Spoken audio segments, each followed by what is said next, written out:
Well, welcome. I am Brandy Amstel, and I'm an award-winning film producer, director, and also the founder of livingpowerfully.com. And I'm super passionate about helping people be the best versions of themselves so that we can all embrace being stewards of the planet.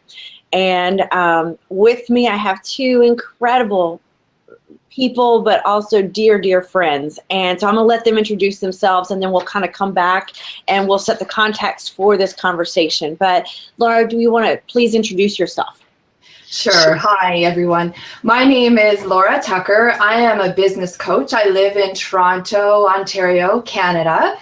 And I inspire entrepreneurs who are stuck because of something that might have happened to them in their lives, not unlike what happened to me. And I help get their business and their life back on track.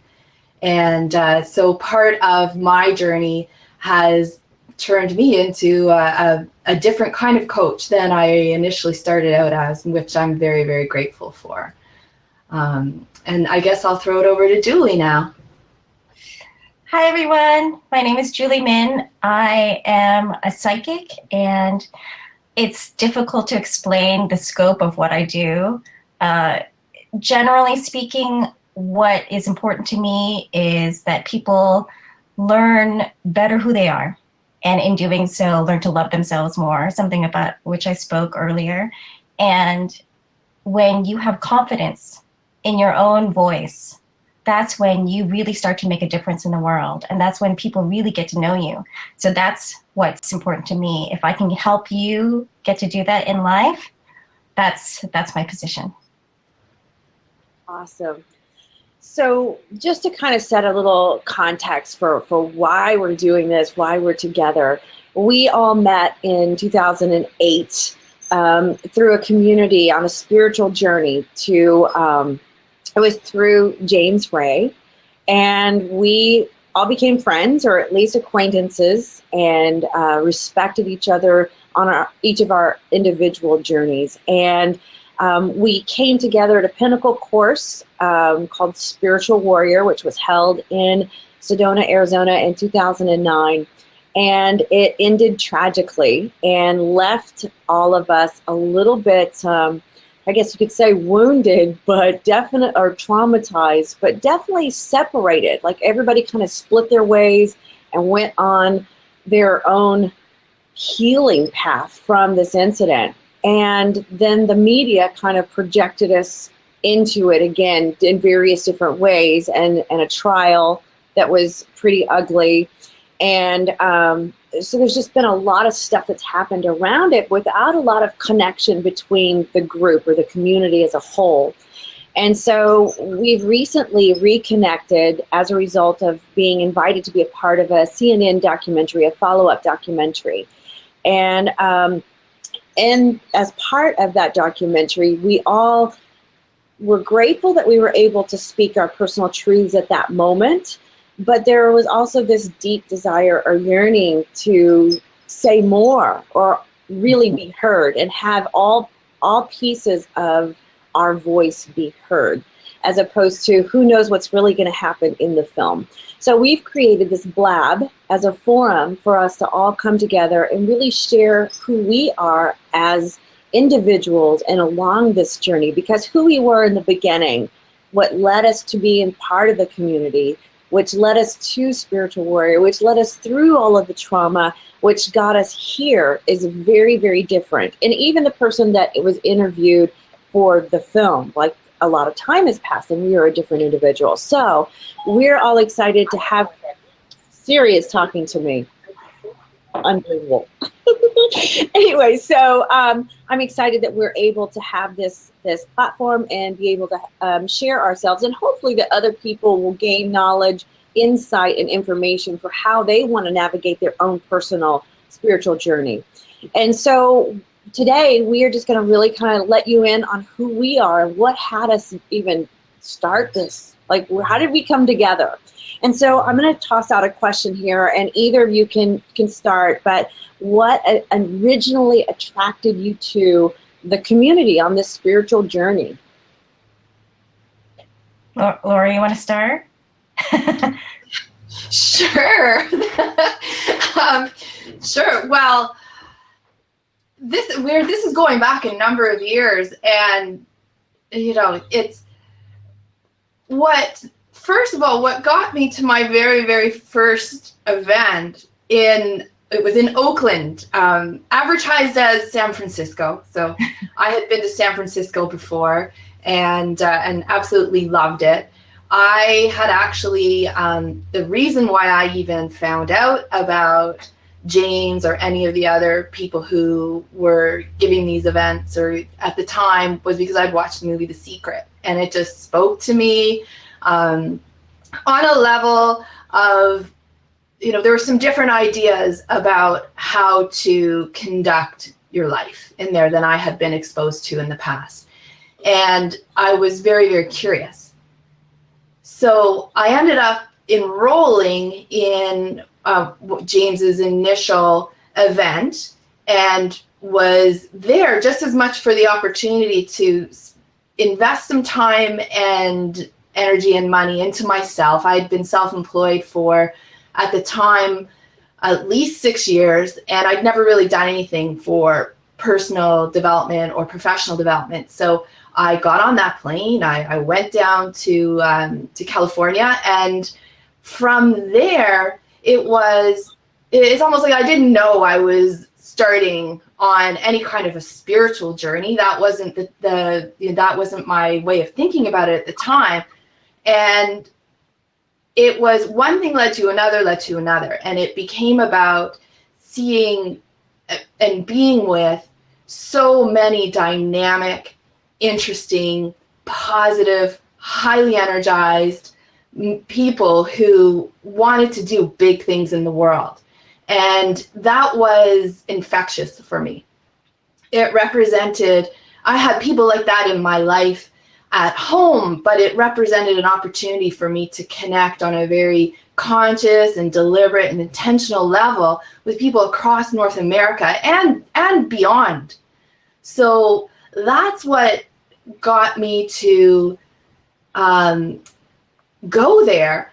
And then every step of the way, it became about what results I was getting, how my experience of life had been changing, and so I kept coming back for more. And I think it's important to mention that because I was having a conversation about this horrific event that happened where 3 people that we knew on various levels had passed away.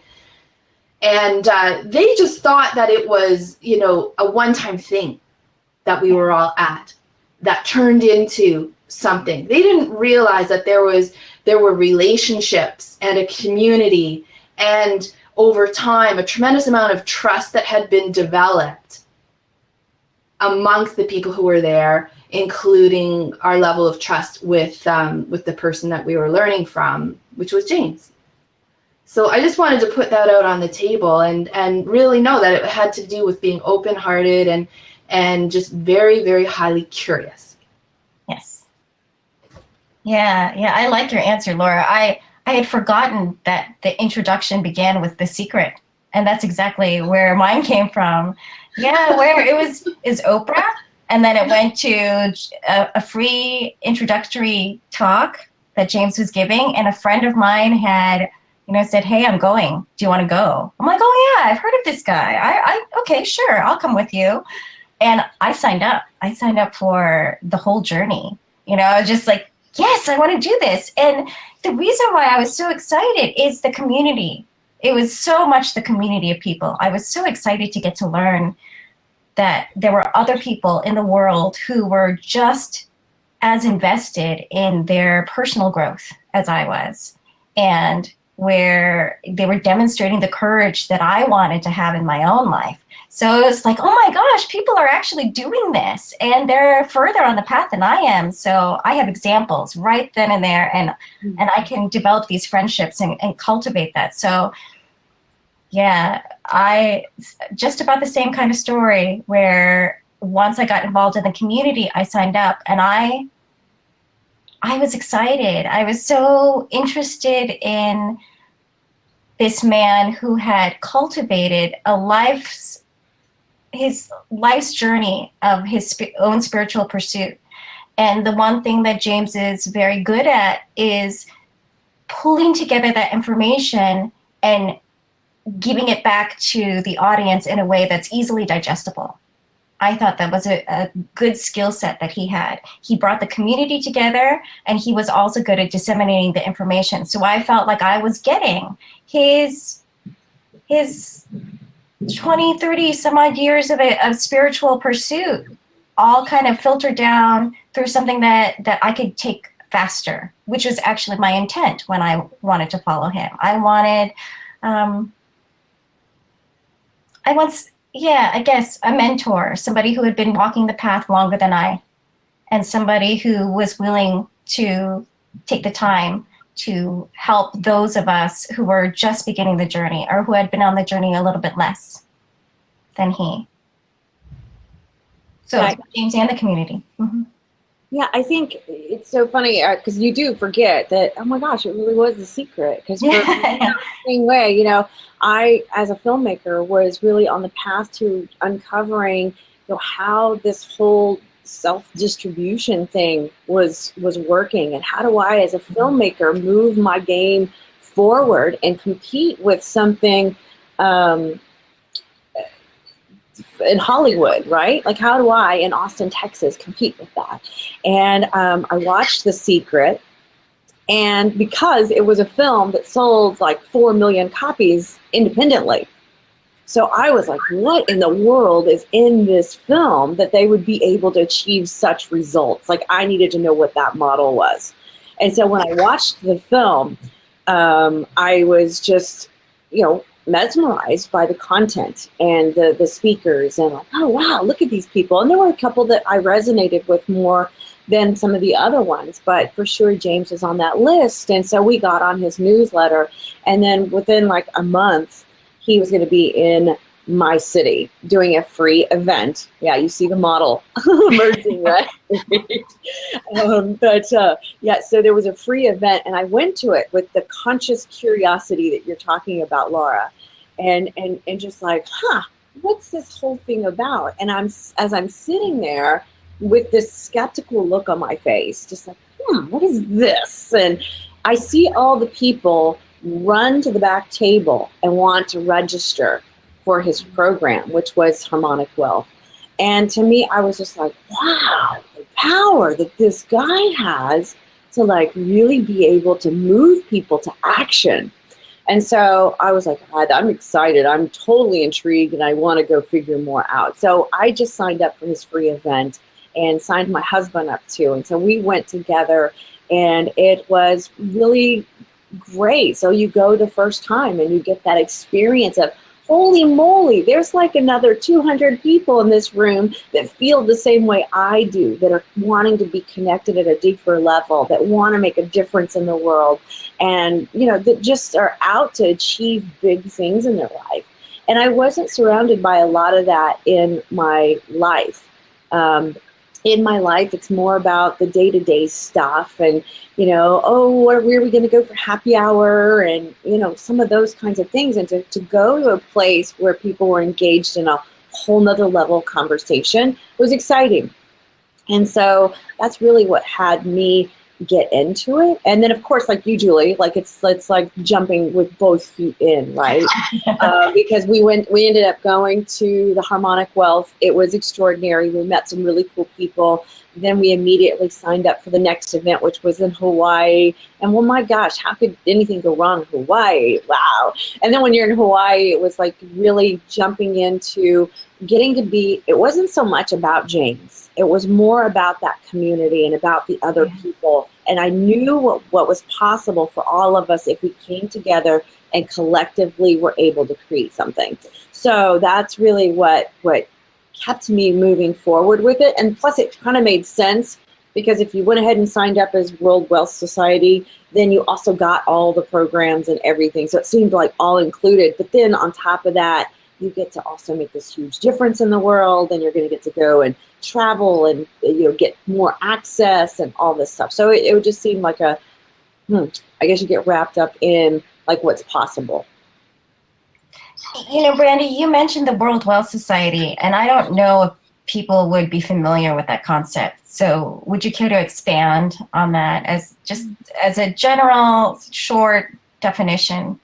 If I could.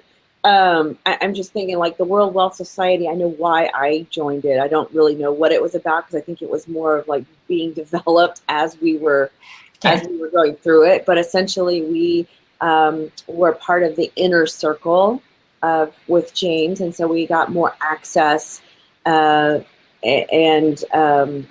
everything was rolled in. So you got all the training and like paid access. Yeah. That's a paid inner circle. Mm-hmm. And then you also got to go on special trips and that kind of stuff. And so it was a community. I think there was like 50 of us at the time. It grew, though, over the years.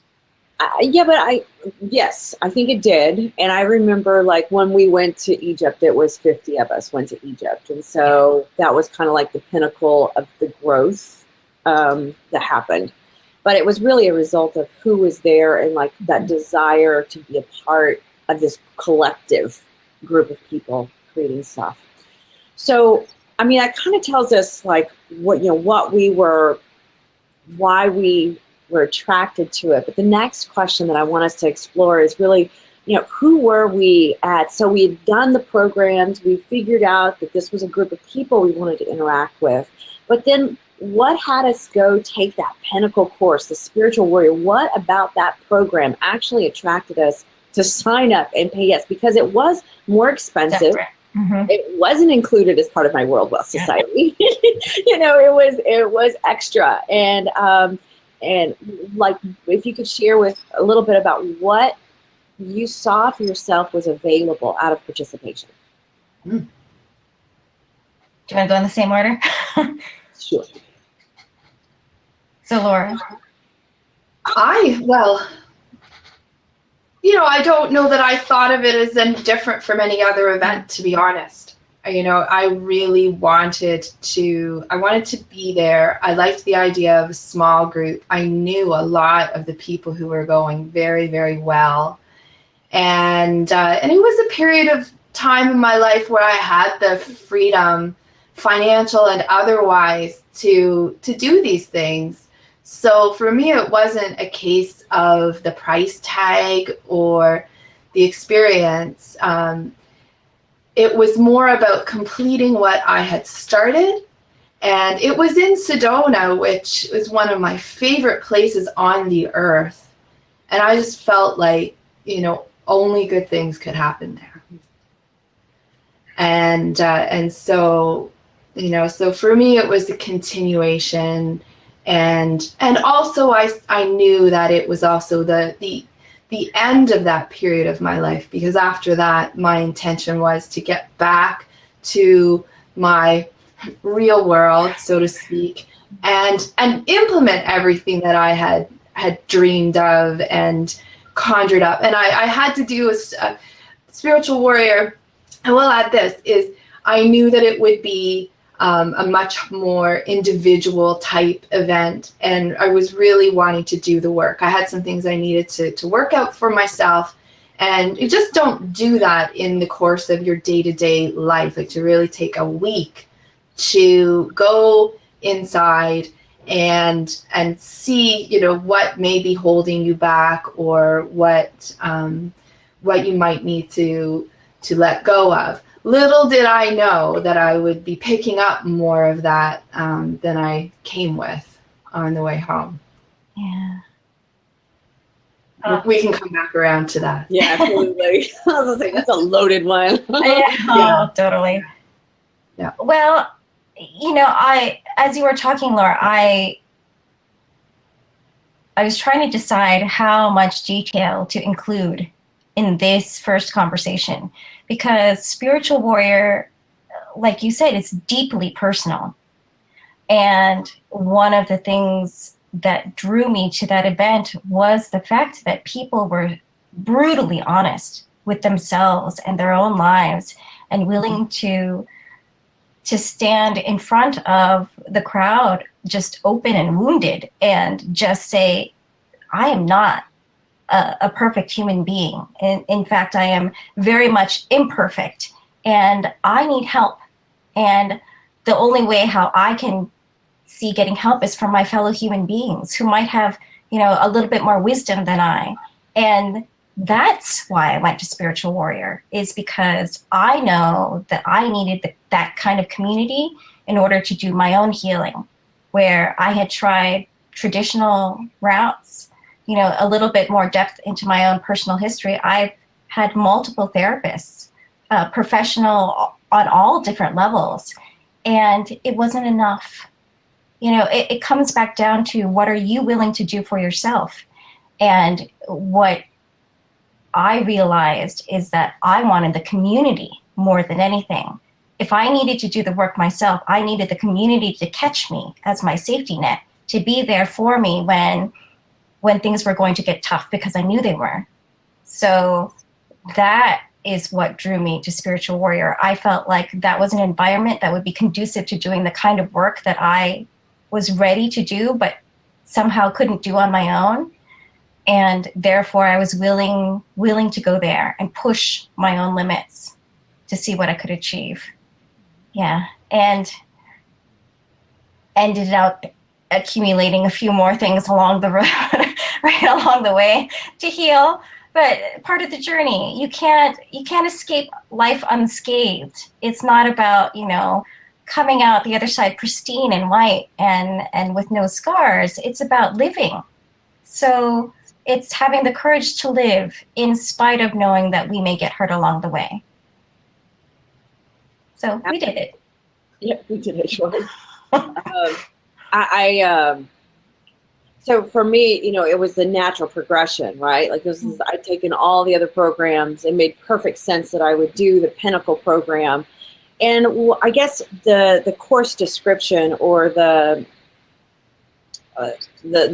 conversation around what the course was about getting rid of your black bags that were holding you back. And these were black bags that were in your subconscious. And so this whole idea of something being in my subconscious that's holding me back was like, oh, wow. I have got to get rid of it. Make it go away, really. And so, it's interesting, though, that I went there to get rid of black bags, but yet I actually got more black bags as a result of being there. That's what the experience was for me there. And I think that it's a good time right now just to kind of say, because I didn't set it up all the way in the beginning, but for those that don't know, so we're at this event. It's a 5-day spiritual retreat, and there were a lot of exercises throughout the whole event. And then on the last day, the last exercise of the event was a sweat lodge. And in the sweat lodge, we were to go in and get rid of all those limiting beliefs and come out rebirthed as a new person. And so that was the whole promise of the sweat lodge. And we go, and 3 of our friends died, and 20 of us were sent to the hospital. And so it ended very differently than any of us could have ever anticipated. And so that's kind of where I'm talking about some of the black bags that happen when I'm talking about the trauma or the drama or some of the things that we've had to overcome, or that the media even find interesting and have wanted to exploit us on. And that's really was from that experience. So I felt like I kind of needed to put that in there right now so that they had a little more context for, well, what's this chick's problem? What are you talking about? Yeah. So anyway, so really it was about getting rid of the black bags, and it was the first program that my husband and I hadn't done together. Sorry, you guys. It was the first program that my husband and I hadn't done together, and the whole thought was, you know what, here's an opportunity. My husband was so gracious and so sweet. He was like, no, you do this program together because I want you to get rid of whatever it is that you want to get rid of without the fear or the concern or the thoughts that, oh my God, my husband might be listening to what I'm saying. So he really wanted to provide me with freedom to be able to really get the gold that was there to be gotten. So, anyway, I think let's move to the next question. And, well, actually, the question that we have next kind of just jumps way forward, right? So let's just say this. There was a lot that all of us had to overcome in the years to heal and to come back as so many of us shrugged away from, like, that didn't happen. Like there was that incident, I wasn't there. It was very hard for some of us to even admit that we were there, or to talk about it. And so years went by of their individual healing process. And then, CNN came to us and asked us to be a part of a film that they wanted to do. And since I had done the 2020 interview right after the event, I'm trying to look at all these questions. You go ahead. I'll yeah. I'm like, wow, there's lots of questions coming up. Interesting.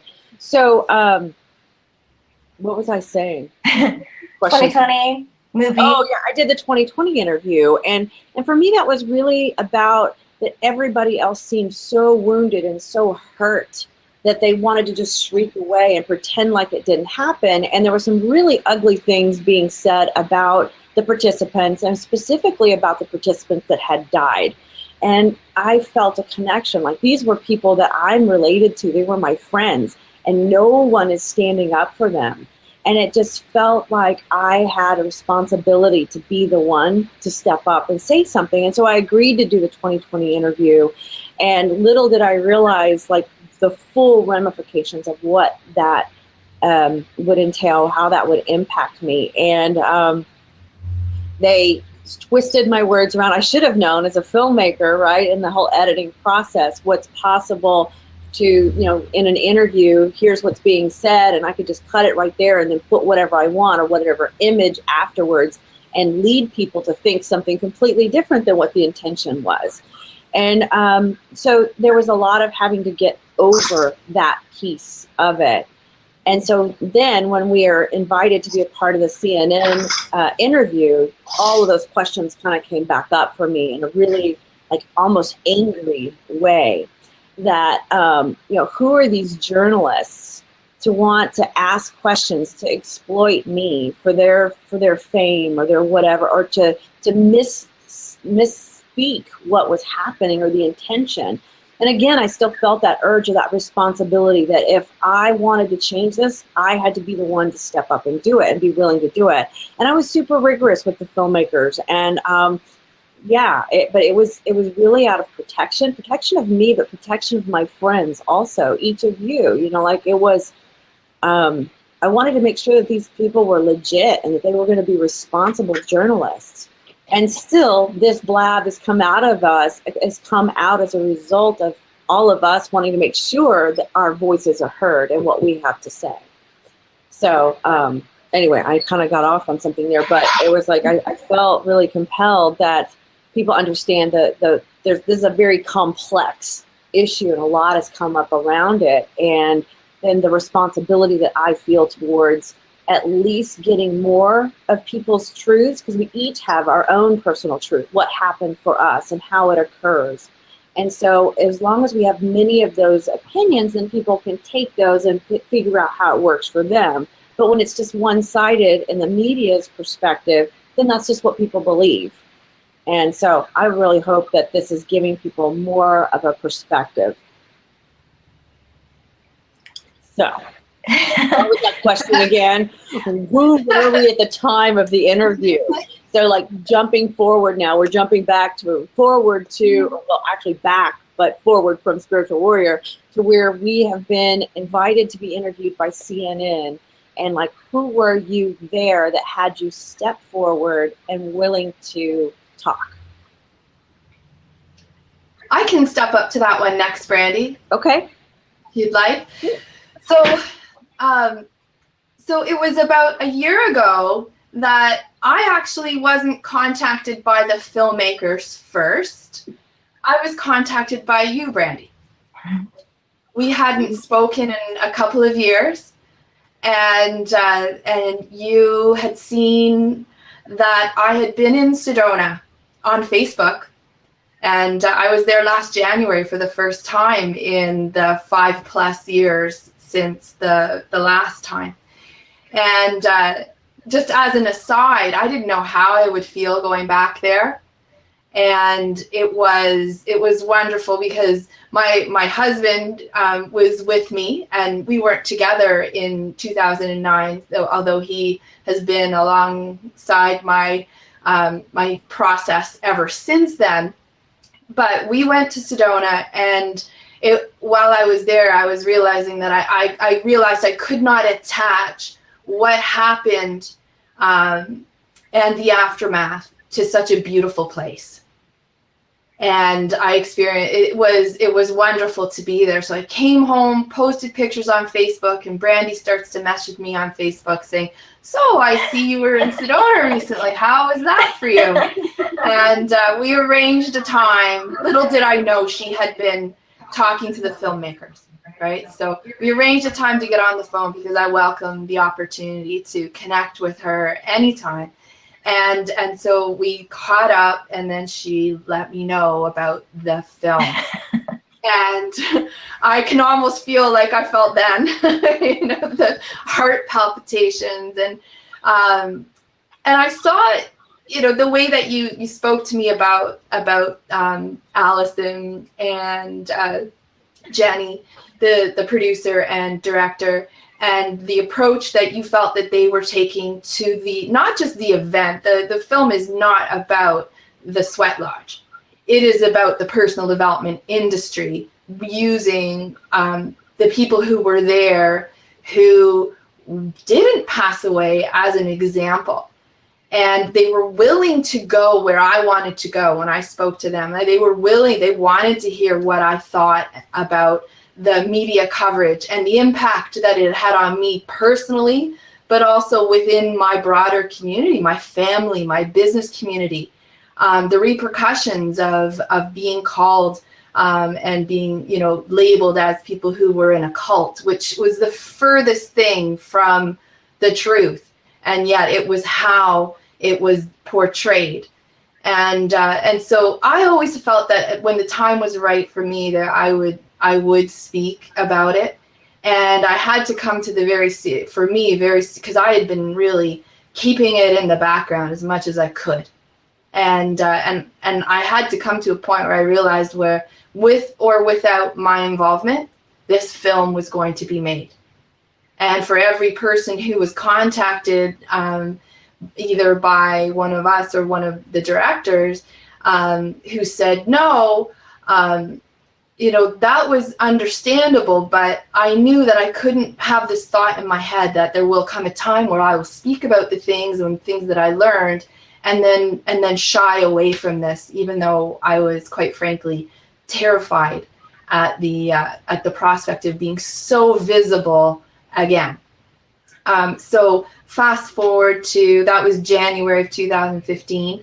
The day that I was interviewed for the film was March the 1st, and it was pretty rigorous. I hadn't spoken about these things in a very long time, and you know, it was upsetting to do.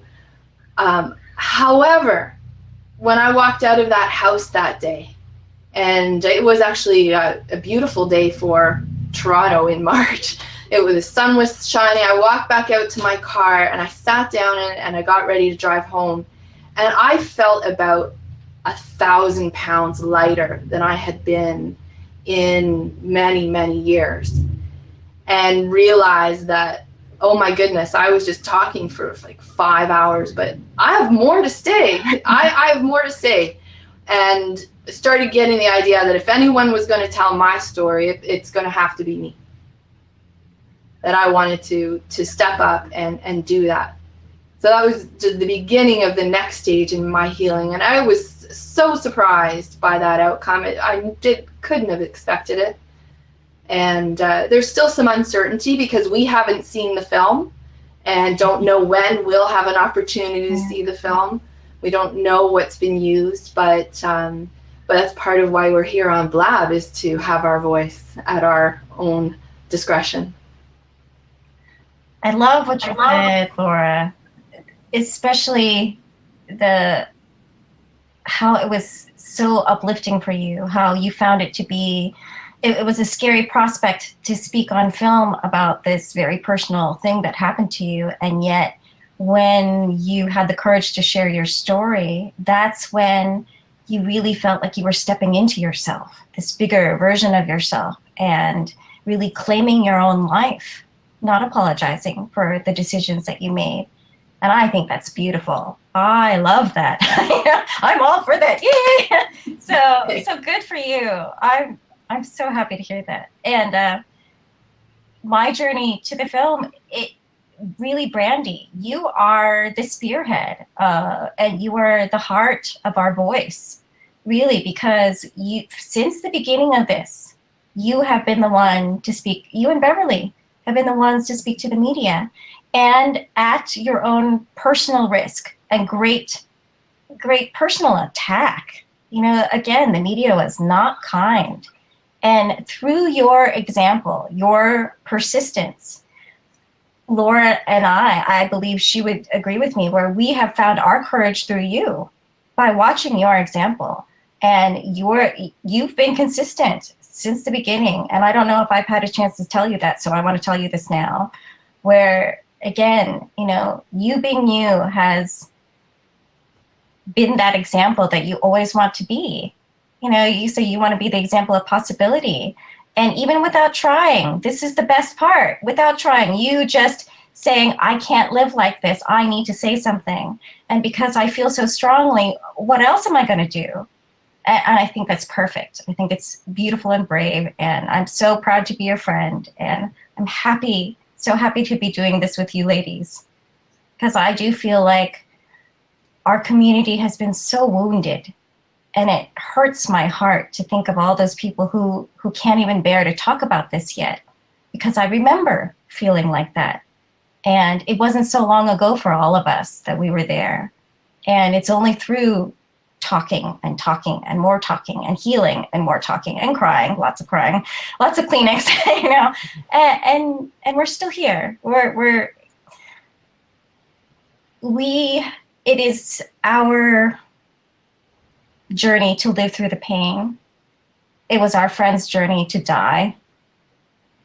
And through that, we have to try and make sense of it all and figure out what it means to us and how we keep living. Because that's the one thing that stays consistent. Death is part of life. We just didn't like how our friends died because we felt like they didn't have as much of a conscious choice as we felt like they should have had. That's where our outrage comes from. You know, we want to say that somebody lived a healthy, long, full life, not their lives were taken away from them too soon.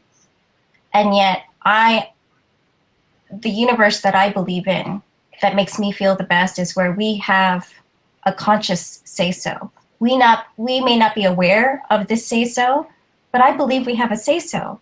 Because only in that universe does it make me feel better. It doesn't make me feel like we're not floating around at the whim and mercy of things that are bigger than us. I want to say, you know, as part of our conscious spiritual development, we get to participate in the decision making for our own lives. So I feel like the spiritual warrior piece was definitely, you know, a catalyst to some really big, hard questions.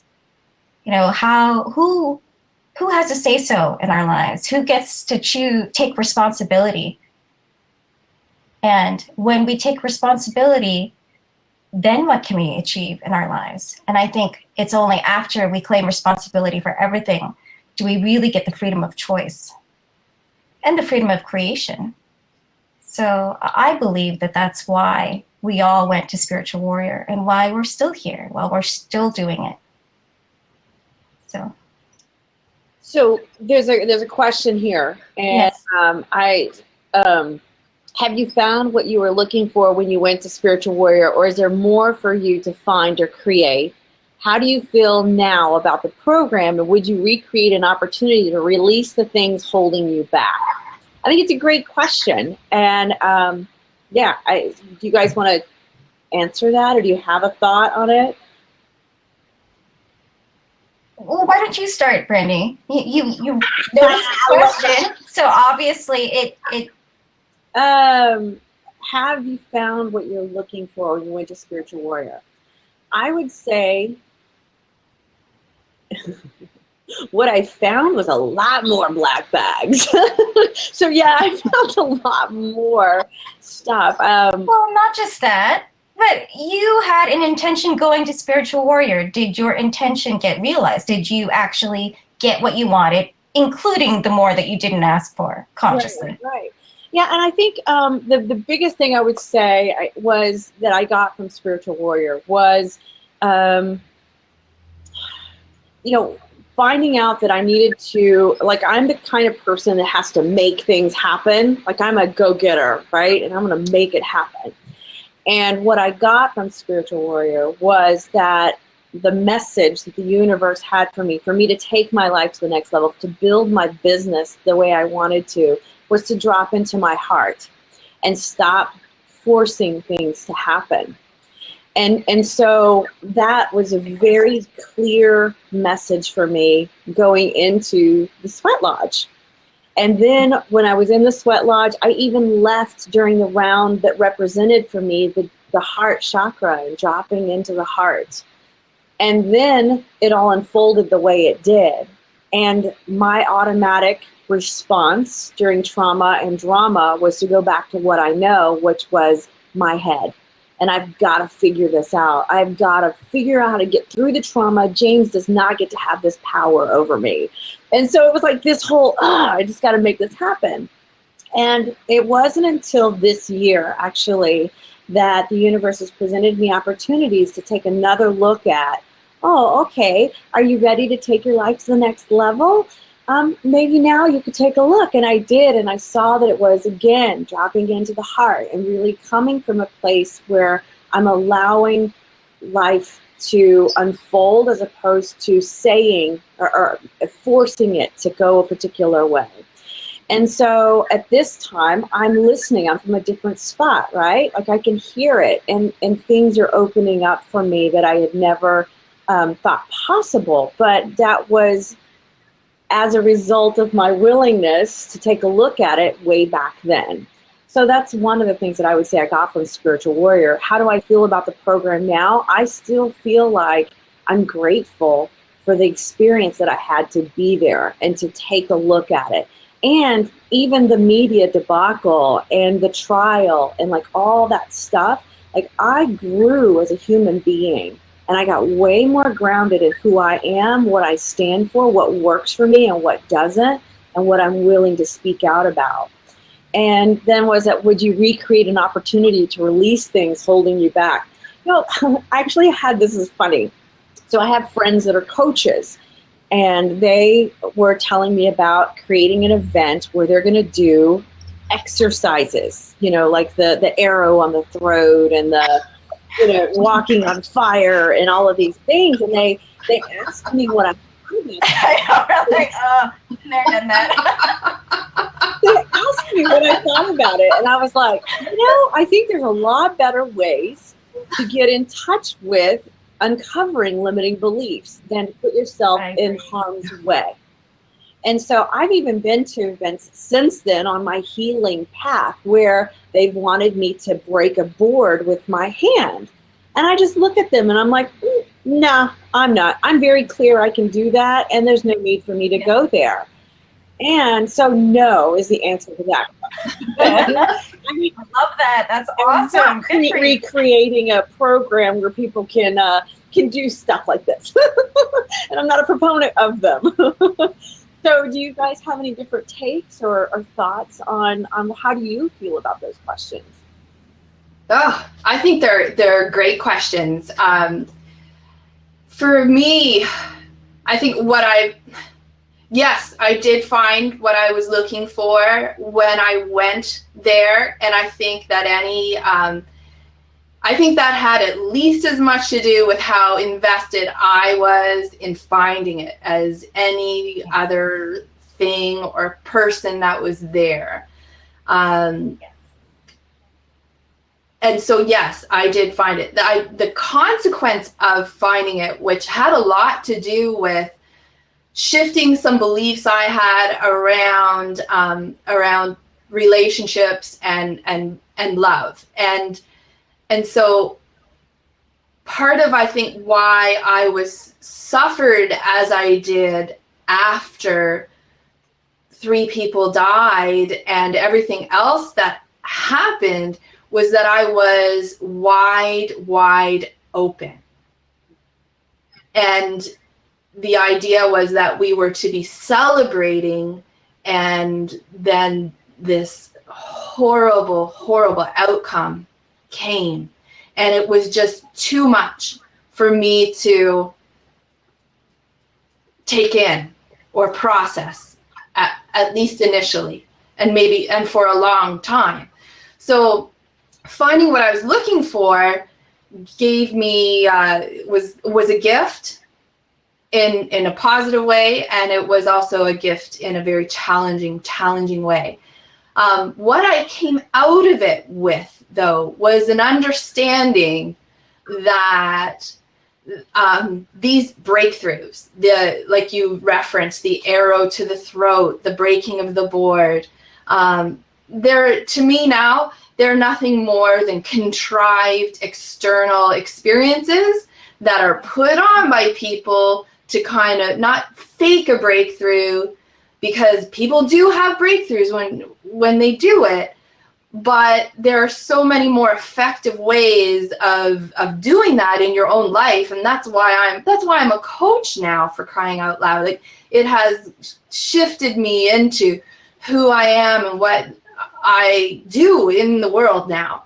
But I also came away with a very firm belief that I've got lots to say about, and I hope will be a topic of a future blab, is that this guru model just doesn't work. Yes.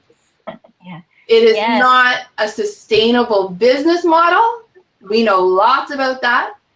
And I won't get right on my soapbox right now. You can see me getting my back up, so to speak. But this whole idea of following leaders, guru, it's crap.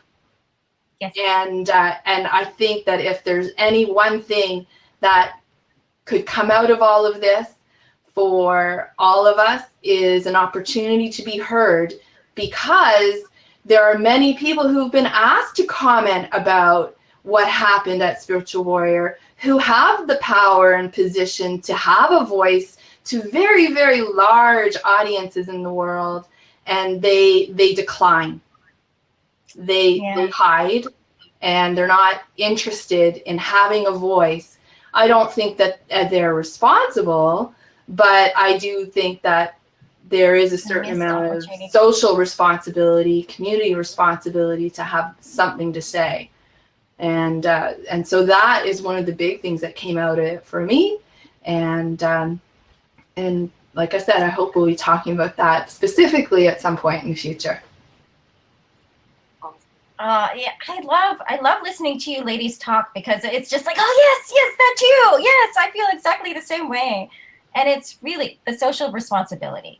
I understand not wanting to put your own life under the microscope when you put yourself on the line like that. And I think for so many, they're unwilling to derail their own lives for the sake of standing up for something they may or may not completely believe in, that someone in their community happened to do. You know, do you take responsibility for a fellow human being? Well, where does that responsibility stop? You know, and the question about, did I get what I wanted out of Spiritual Warrior? Yes, actually I did. I'm grateful. I'm absolutely grateful. And could I have gotten it another way? I don't know. That was where I had ended up, because in my searching for solutions of, I need help. I don't know where else to go. This seems like this could help me. And do I regret going? No. That's wasted energy. And I believe that life throws at us a lot of curveballs. And it says, it's very much a testament to who we are as people, the resiliency to be able to get back up once that happens. And the news is full of stories like that people who are hit by tornadoes and by other natural disasters, let alone human-made disasters. And so it came at a great cost, this lesson, the what we had gone there to gain. And yet I don't hear any regret from these ladies. I hear them claiming their choices and saying, again, I'm not going to be a victim to this. I choose to grow and to change and transform as a result of my life. And the element of social responsibility, we can hope that people show up a certain way. And I think what Spiritual Warrior taught us more than anything is that we are all incredibly fallible. We mere mortals, we human beings. And so instead of projecting onto somebody else who we hope people can be, we instead take the reins and say, I am going to show up this way. I am going to show up the way how I hope people show up. And in doing that, I understand more fully what that role means, taking that on, because I am still a flawed human being and I still make mistakes and I still get cranky about my choices and I still want to go run and hide in a closet somewhere. And yet, in the end, here we are, the three of us. So I believe that, yeah, it's a part of this self-discovery and claiming our own voice. And really, it's so much more about the trusting that inner wisdom, that critic's voice that we normally are taught to ignore because it usually has only negative things to say. But sometimes there's wisdom in the voices and we just we're so used to ignoring everything, we don't pay attention to any of it. And our inner higher self that says, maybe you don't want to stay in the sweat lodge. Maybe you want to get out. Maybe you want to make a different choice. Maybe what this guy is saying is full of shit and you want to just run. And it's just like, oh, wait a minute. Yeah, that can still be true. He can teach a lot of knowledge and intelligent things, and yet what he can be saying is not true wisdom because it wasn't earned. It's somebody else's wisdom. It's somebody else's knowledge. So does it ring true? Yeah, it rings true. Did he earn it? No, I don't believe so. So it's discernment, trust. I feel like there were so many invaluable lessons that we gained from the experience of Spiritual Warrior. So I don't regret the path. I wish that we could have learned it maybe in a more graceful way. However, that is the path that we chose. And now that we are more conscious, we absolutely get to say, would we design a program like that for those of us who follow? No, none of us would. Because we all know that it's achievable through different means. It doesn't have to be a force method. It doesn't have to be a torturous method. The journey is hard enough without making it harder, I believe. So a softer, more allowing way for transformation to take place. I believe that's what we are on the forefront of. So yeah, and there's a question here which is great to kind of leads into. It's one of my guys, Philo from my Periscope. He's here, which is awesome. And knowing what you know now, what would you recommend for people just beginning their spiritual personal development journey and looking for events or communities to connect with? And I'll just start by saying, as I know you ladies probably have some serious input there too, but what I would think is definitely to go within and do that through journaling. It's really approaching yourself with conscious curiosity. We talked about that today on my Periscope. Just really inquiring, like, why is it that I feel this way? What is that? And keep digging into that question and delving more into it. I think that that's the best place for spiritual enlightenment or personal development on your journey. And it's not so, you may cry, it may bring up some emotions and some feelings, but there's no serious bodily harm going to happen to you. And I think too, like for me in Spiritual Warrior, one of the biggest takeaway for me really was a framework for making more powerful decisions, because I had to really asked that question, I didn't trust anyone after it. Like, I didn't trust none of my friends because they didn't look out for me. I didn't trust any, the leader, my friend. I didn't trust anyone. I didn't trust myself. Like, who could I be that I would, allow this to happen to myself? So really, it's part of my healing process. It was critical that I create a framework for myself to be able to make powerful decisions in any situation. And so now, like, since we're 6 years after that, I see where that applies to the food that's in my grocery stores, the water that I drink, the doctors that I visit, the lawyers that I have to interact with. I approach them with a way different outlook, and it's through this framework. And it's about what you're talking about. Really, it's raising your awareness, it's discernment, it's knowing your intuition to know what's right for you. It's powerfully choosing and taking action. And it's that simple, but yet it's a very complex framework where there's a lot of different outcomes. And I think when somebody's new on a spiritual journey or spiritual path, I always say that it's best to first know yourself. And so the best way to do that is through meditation or through journaling or some way that you could know who you are, what your values are, what you stand for, and then being able to discern and go, hey, you know what? That doesn't really work for me. So, like, that's what I would recommend to you, Philo. If you ladies have something else to contribute, I'd love to hear what y'all have. Well, if I can jump in, Laura, I wanted to say the only true test of trusting yourself is actually following through. So you have to take a chance on something that you believe in and see if you make a mistake. See if you actually feel the way that you think that you'll feel after you go through it. So it takes baby steps, again, of trusting yourself after you have betrayed yourself so deeply. Mm-hmm. And I think we all felt like we did that to ourselves. Like, how? Who am I as a person that could have led me to this place where my life was in such jeopardy and I was so unaware? And that really, really does something to your head. So in this journey, treat yourself with such love and such kindness and such protection, and say, if I don't feel good about it, don't let anybody bully you about anything differently. It is your own timeline. It is your life. So only when you're ready and you step up and you decide.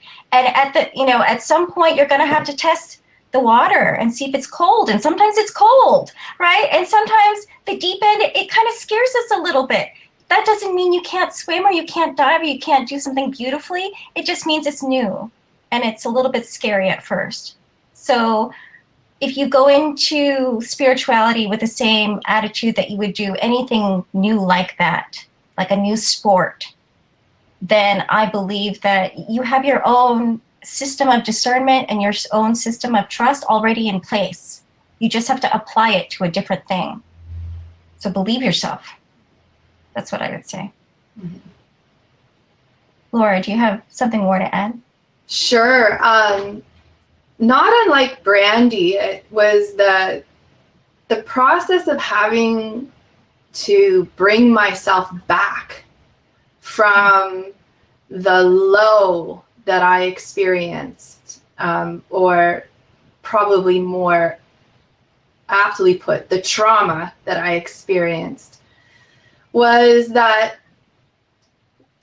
first of all, we're not just talking about a spiritual journey. We're talking about any kind of personal growth here.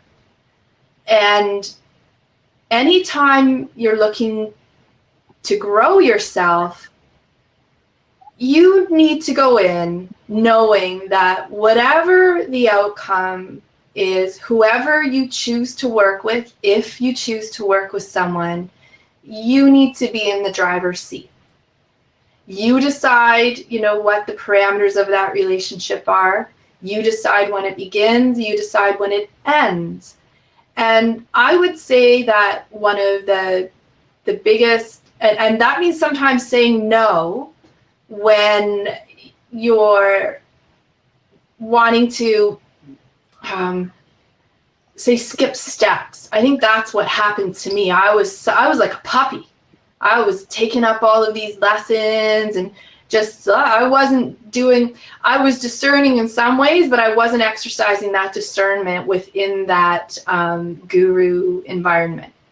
And because if everything else was so good, then how could these other ideas or messages that were coming up from my own inner voice during my involvement, I just put that down to, oh no, that's not, no, that's not how it is. And meanwhile, they were significant red flags.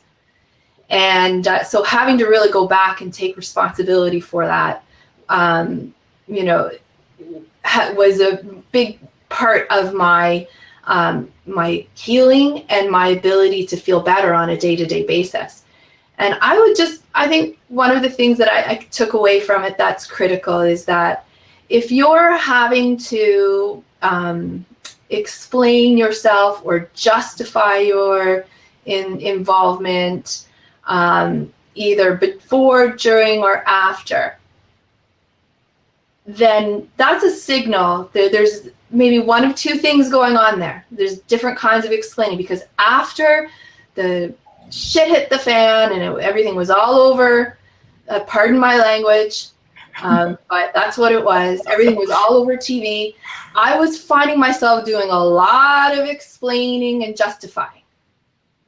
And I've learned that if I'm having to explain or justify something, then I'm ashamed. I'm feeling shame. And shame is one of the lowest possible feelings or vibrations that there are. So, however, if you're constantly rationalizing to yourself that something's good and learning to distinguish between those two ways of thinking has been critical for me, because you need to exercise discernment.